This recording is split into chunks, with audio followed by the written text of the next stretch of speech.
Well, welcome everyone. RBN Television, Mount Laurel, New Jersey, and this is time for Joe Osamendi and Coffee with Joe show. But if you're one of the viewers here all the time, or if you're a newbie, that's not important. The most important thing in this show is the guy I'm going to introduce you to in a few minutes, because we're going to have a great show today, and a show that's very interesting to me because it's something I'm very interested in, like all things, but especially today.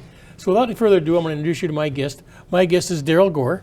Morning, Joe. Good morning, Daryl, and welcome to the show. Thank you for having me. You know, and you're a retired Pennsylvania state policeman. Yes, sir. But I don't really care about that because we're not going to talk about that today, okay? Okay. Okay, we're going to talk about something that we're very interested together, you know, like whatever. Yes. And you know, men's fragrances are something that people don't think about, the colognes, et cetera. Correct. And as a disclosure, I met Daryl through a personal friend of mine I've known for 20 years, and I wrote an article for a blog called Gentleman Within about men's fragrances, kind of a primer, et cetera. And through that, Dan Reed introduced me to you, and we talked about it on the phone, et cetera, and here you are. Yes. So it's great to have you. Good to be here. Oh, my pleasure. You know, let's talk about that a little bit. First of all, and welcome for your service. But thank you for your service in Pennsylvania, the state policeman. You're welcome. More than welcome. It's important. How did you get into fragrances? I guess when I was younger, you know, when you're younger and you start growing and everything starts to change in your body, and you start noticing and you become a little odoriferous. Right. Mm-hmm. So I started using fragrances when I was young. I think the first bottle I got was like a Pierre Cardin. Right. And from there, I was always wearing fragrances, and it just kept growing to more of a hobby than anything else. But it's just grown in what I do with it, how often I use. What was so interesting, I find out, is that a lot of people don't think about it. You know, they don't think about men's colognes, et cetera. Right. When we were young, remember we used to splash the stuff on like you were taking a bath, and right. you could smell you a half mile away, right? Right. You know, whether it's canoe or some kind of musk. Yes. You know, or Brute. That was another big one. You know, or British Sterling. Yes. All these things that people. Your dad's. Oh, Dad, there you go.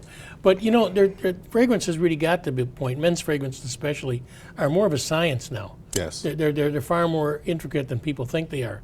And it's always been my experience that if I meet a woman, I like the way she smells. Right. You know, so I don't think men haven't put enough emphasis on it's vice versa. You know, people want you smell good, you know, you feel good, et cetera. But I think it does attract women. It can draw people into you. Exactly. It can draw people into you. So you know, how many fragrances do you have? My wife is sitting here. Okay, your wife's in the audience. Good to see you. It's about 100 bottles. You promised not to embarrass you. Don't worry about it. It's about 100 bottles. 100 bottles? About 100 bottles. Wow.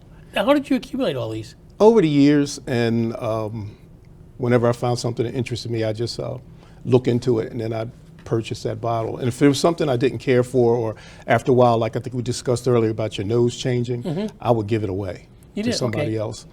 But it's just something I've always liked. It's something I always liked, and maybe the last 8 years, I started really looking into it a little more intricately as far as fragrances that were a little more complex and a little more diverse in what they did. They weren't linear. You know, they had a component which made them change. You know, they smell one way when you put them on. Then as that top layer goes away, you get the heart notes, and then after the heart note goes away, then you get the base, which is what's going to be with you the longest after you've been wearing it. That's what people usually really get if you had it on for a couple of hours, depending on which fragrances you have. Okay, and what there's differences too in concentration, like I said. Yes. So it's like probably the aftershave, I would think, would be the least concentration. It's the least. Right. Then you go to cologne. Okay. Then we go to eau de toilette. Okay, toilette. Eau de parfum. Okay. Parfum extrait, and straight perfume. And the straight parfum is really strong. Right. And the perfume is the strongest. Okay. Perfume is the strongest concentration. So what we normally have, I would say, is eau de parfum. Eau de parfum, do you think? Is that probably what everybody wears mostly? No, I don't think. No, I think most people probably stick with the cologne and the aftershave. I think I saw somewhere where it says most men only buy fragrances once or twice a year. Oh, really? And most go for the mass appealing, which isn't bad. You know, so mass appealing for a reason. It's called that for a reason. Right. But once you get a little bit further in, like maybe yourself and myself, you start looking at things that are a little beyond that, you know, and you start getting into niche. And not as much designer, which is more of the mass appealing, because that's what they're trying to do. They're trying to push their product out. Right, right. You know, but the niche is more for people who go a little beyond once or twice a year, or own 1 or 2 bottles or 3 bottles a year. Okay, and you said there's different layers of colognes, right? Of perfumes. Yes. Okay, so how do you go through that for us a little bit? As far Explain it. As far as the layers, so when you put something on. When you first spray it on, that's the top notes. Okay, top notes. Okay. And those usually burn off fairly quick. And then there's the heart notes. You get that after that burns off, and then what stays once those 2 layers are gone is the base, and that's what the main component of the fragrance is the base, and that's what usually lingers on and people smell later in the day, or you might even smell it. And sometimes you can't smell it, you get anosmic. Right. Okay. You may not smell something, you're thinking, oh, this is not working. Right.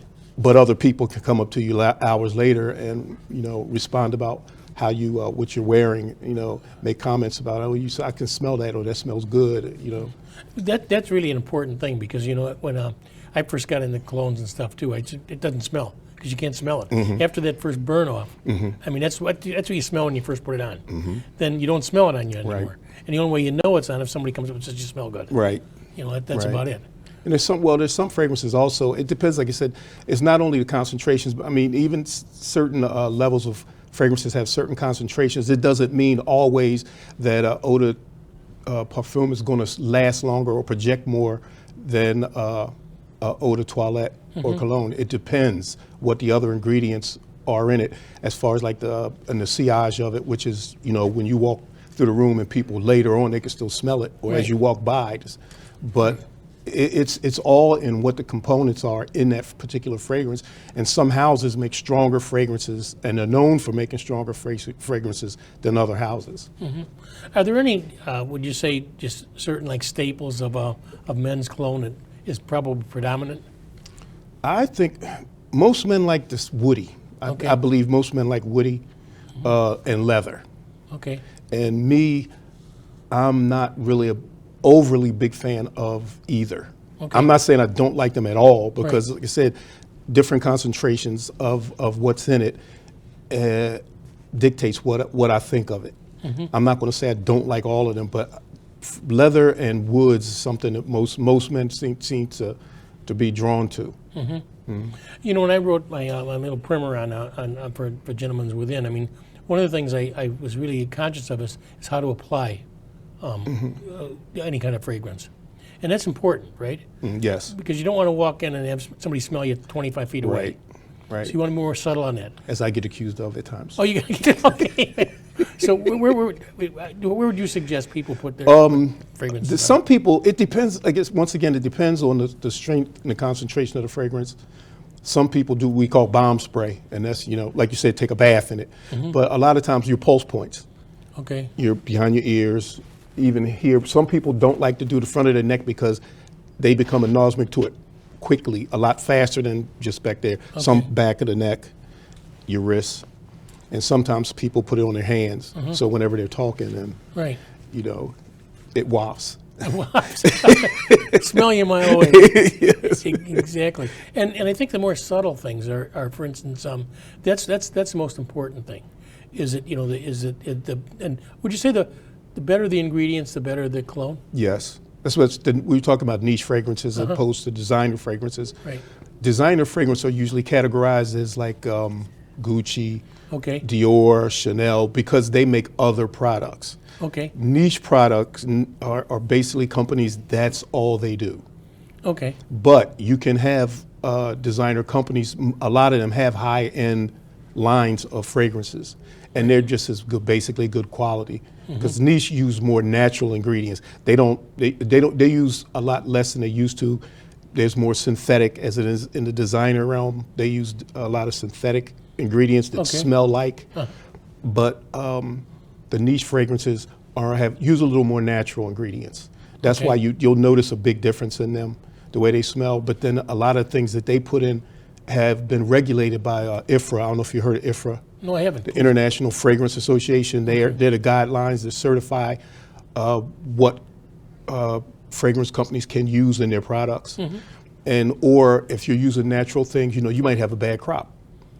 You know, Right. you might use something, have a bad crop, and it won't be the same as last year's because well, you used to use Creed. I'm Right. correct. It's my Right.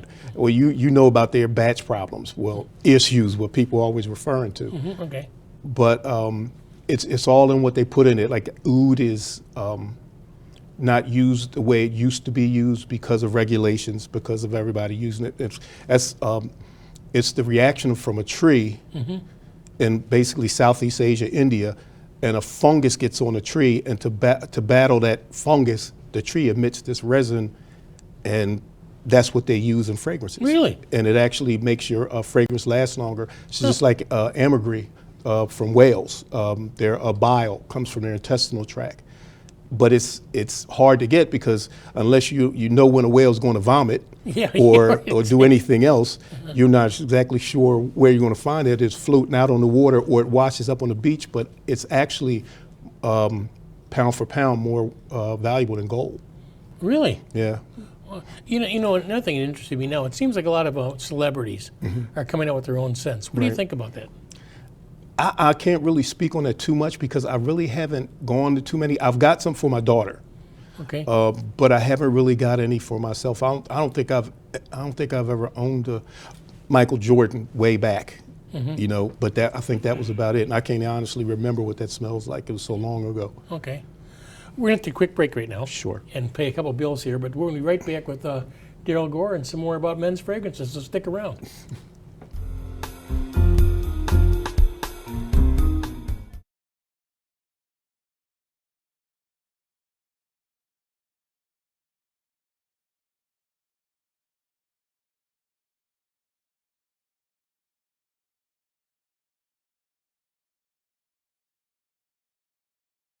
You can be confident choosing Farmers Insurance. There's no need to knock on wood. Perfect. This is an unnatural amount of natural light. Thank you. We are farmers. Bum, bum, bum, bum, bum, bum. Before we begin, I'd like to thank our sponsor, Liberty Mutual. They customize your car insurance so you only pay for what you need. And by switching, you could even save $652. Thank you, Liberty Mutual. Now, contestants ready? Go!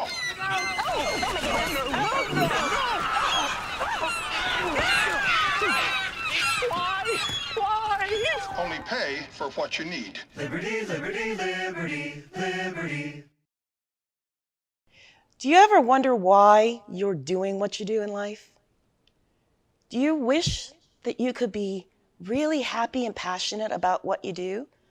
Or maybe you already are and you want to expand in a different direction. Hi, I'm Barbara Ann.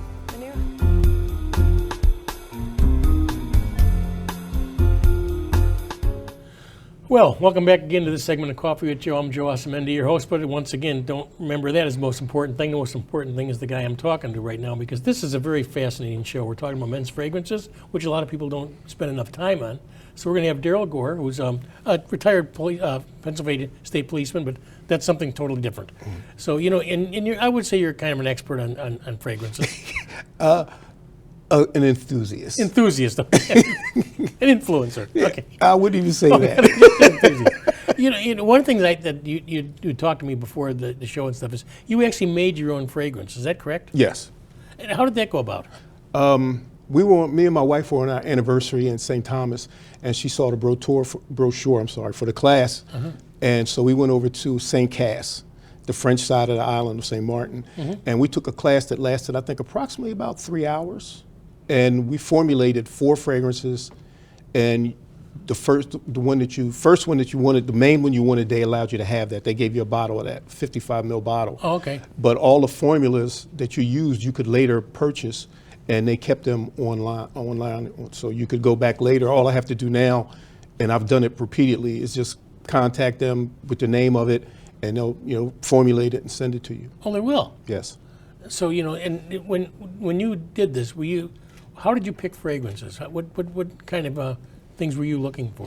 I kind of wanted something that was unisex, wasn't overly heavy, and the young lady that we had working with me and my wife was really good. She was really patient with us, and she gave us suggestions. And I have the book here, but gave you little guidelines on what you could use for top notes, mid notes, bottom notes. Okay. So it made it easy. It made it easy to do it. And would you say different fragrances should be worn at different times during the year? I mean, certain fragrances I believe are better. I see like a lot of reviewers. I'm not on YouTube. I'm not monetized. I'm not an influencer. But a lot of them, you know, they'll come out with their top 10 winter, top 10 summer, Right, top right. 10. You can wear what you want when you want, but I do believe that when they do that, some fragrances are better suited for certain seasons. I don't know if you ever smelled Interlude Man by Amouage. No, I haven't. It has to be like 10 degrees and below to wear that without choking everybody out Okay. because it's nuclear. Okay. But there's other fragrances that are lighter for the summer and spring, and they work well with your body chemistry, and the heat radiates them out. You know, it makes it nice to wear. Citrus, fruit, fresh, you know, those kind of fragrances. But like I said, you can wear what you want when you want. You just monitor your sprays. And how many sprays is enough or not enough? It depends on what the fragrance is, and you know how strong that fragrance is. I've been told that I overly spray too often. Oh, okay. With with what I spray, but for some people, and it depends on your body, your body chemistry. Some people can spray. My wife can spray a few sprays on, and it's nuclear. Okay. You know, not smelling bad, but hers really projects. There's a lot of sillage with hers. My skin being like it is, I have to spray a little bit more. Okay. You know, And what's so interesting about that is fragrances smell different on everybody. on everybody. And people don't understand that. What On smells on one everybody. person Everybody. doesn't smell good on another Yes. one. Or maybe not as good, let's put it that way. Yes, yes. I've always said I don't believe there's anything such thing as a bad smelling fragrance per se, because what may smell good to you doesn't smell good to me. Right, right. What may work, like you just said, what might work well on your skin won't work well on my skin. But there are some fragrances that are a little pungent for me, and we're talking earlier about patchouli. I'm not a real big proponent of patchouli per se, because it doesn't work with me, with my body chemistry. And I don't like sometimes that if it's overly used in it, it's real too earthy for me. Okay. You know, and it's like animalic. I don't really care for a lot of animalic stuff that uses civet. You know, that musk, the glands from an Right. animal, and you know, Right. that's just not for me. But I know some other people might like it. And I've went to the store in Lancaster that we purchase fragrances from, and he has a fragrance there. I honestly don't know why anybody would want to wear it. Really? Wow. I really don't know why, but he says there are people there that come for it. And that is probably only one of two fragrances I think I've ever smelled that I'm just, no way. You know, you mentioned a place like that it just sells fragrances. That's their only business, right? Yes. Okay, you know, so you can always ask people's advice for that, like that too, because when you meet somebody like that, they can tell you, if you tell them what your skin's like and everything, they can recommend something that you as a layman maybe are not familiar with. Right. So that's really important to pick out a fragrance that's good for you. Right. Let's say younger guys are just getting started in this stuff. Anything you'd recommend? They probably like something like 1 million. Okay. You know, that's something a younger guy would wear. I don't know if you ever heard of a toy boy called Moschino. It looks like a gummy bear, Oh, geez. Okay. No. but the smell is good. It really is not a bad smell. You know, there's things along that line. You know, Dolce & Gabbana. Okay. You know, something fresh or something sweeter. That's the kind of thing they usually younger folks go for. And the older you get, the fragrances change too. Yes. You know, so for instance, you know, guys our age and stuff like that would say tendency to something a little bit more subtle. Yes, and like I said, something that maybe evokes a little more class. Okay, sure. Okay, that's a good word. It depends on like what you're going, what type of thing you're doing. If you're going out, you're dressed up, you want to wear something that it's an accessory, Right. and you want something that accessorizes what you're wearing. Like I like when I go to church every Sunday. Like I like to wear something that is subtle, but it's something that still grabs your attention. Right. Like I don't know if you excuse me. Okay. Francis Kirkjohn Oud. Okay. Or Oud Satin Mood. Some things along those lines, it's real classy. People smell that, and it really smells classy. It doesn't overwhelm people. You know, it doesn't blow people away, and it's Right. not usually something they can't take. Yeah, you know, I'm basically, I wear a lot of Creed. Green Irish Tweed's probably one of my Right. go-to all the time, because I feel the same way. You know, when somebody smells you, but it's not to the point where they're overwhelmed, and it kind of goes the persona that you want to Right. project, I think. Right. And then the journey to doing that is basically trial and error. Yes. Yes. I think that's the Yes. only way to do it. Yes. And it has to be done on skin. I mean, a right. lot of times we go to the store and you might smell it on the test strip, but that's not the way it's going to smell necessarily on your skin with your body chemistry. Right. You know, so it's you have to try it. When I go to Lancaster and I try fragrances, a lot of times I don't wear anything, Right. just so I exactly, have sure. some place to put it. Yeah. You know, to smell it, and if I have to, scrub it off if I get too many on me. Well, that's another thing too, because I've done different department stores, and especially in like New York, where you have really a gigantic Right. array of. Really They'll good have their smells. own boutiques. Right, exactly. Yes. And the thing about that is that you can get overwhelmed if you're not careful. Oh, yeah. Because otherwise everything smells the same. Exactly. So you got to really be careful about. I only make sure I try 1 or 2 or 3, because otherwise if I try 10, Right. I don't know what the hell I'm smelling. After that, you know, seriously. Yeah. Because they all start blending with my skin. Right. Like you said, so you know that's the best way I found out. And other than that, have other people that you know and trust. You know, ask them what smells good on you. Sometimes that too. If you really got to go with your own nose sometimes, because you could go with people and they might say, oh, they don't like it, but you really do. And if you're that kind of person, it'll dissuade you from buying it. I mean, I don't know if you ever heard of Kirkjohn's Baccarat Rouge. Okay. Everybody in the store when we were in there were going crazy about it, and I said if it cost $30, I wouldn't buy it. Right. And it's a $300 fragrance. So, but my nose has changed. I can tolerate it now, Right. but I still don't know if I will buy a bottle of it. So you have to sometimes really truly stick with your gut too, because I have stuff that I know other people may not like, but I like it. You know, so I'll wear it when it's me.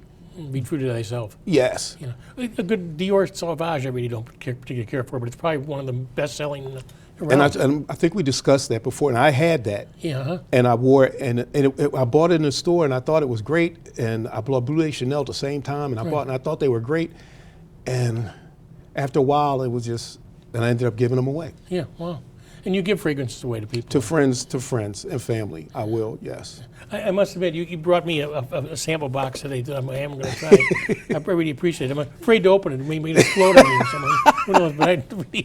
But I'm going to try that. Thank you, because you know, and I'll let you know how they came out. Sure. But you know, I think it's a fascinating subject that Yes. people don't spend enough time on. Yes. And it does. It's an accessory that to me it's like a pocket square or a tie bar or whatever. You know. Yes.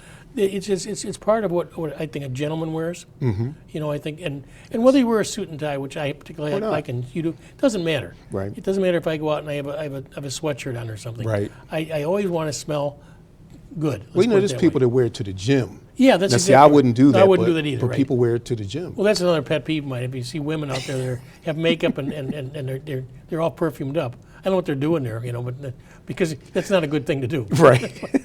But other than that, I think men should look at fragrances in the same way women do too.